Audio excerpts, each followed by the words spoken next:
Paul Bofacombi. Pourquoi ce livre, Petit manuel de conversation courageuse? Parce que dans un contexte d'incertitude et de défis permanents, il m'est apparu essentiel de partager le fruit de mes observations.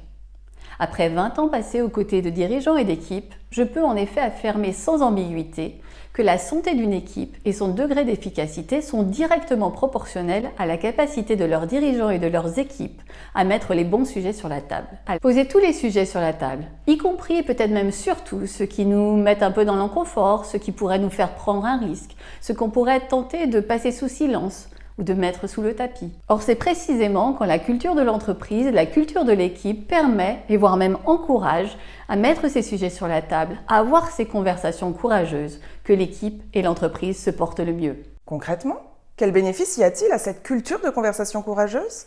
En installant une culture de conversation courageuse, les dirigeants et les équipes s'épargnent le stress, l'ambiance délétère et les coûts associés à des situations de conflits larvés, de désaccords non exprimés, ou encore de conflits qui éclatent au mauvais moment et de la plus mauvaise manière possible. Existent aussi toutes ces situations qui dégénèrent quand le déni, la fuite ou le quiet quitting, cette démission silencieuse, laisse place à l'agressivité.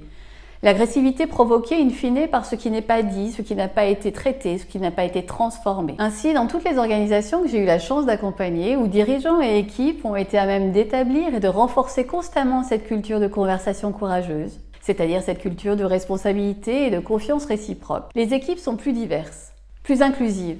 Les sites industriels et les lignes de production sont plus frugaux, sont plus sûrs. Les entreprises de services connaissent des taux de satisfaction et de fidélisation plus grands. Les dossiers, notamment dans les administrations, sont traités avec plus d'efficacité, dans des délais plus courts. Enfin, les mises en marché de nouveaux produits sont accélérées et connaissent plus de succès. Et vous, avez-vous connu ces bénéfices? Et sinon, êtes-vous prêt pour des conversations courageuses?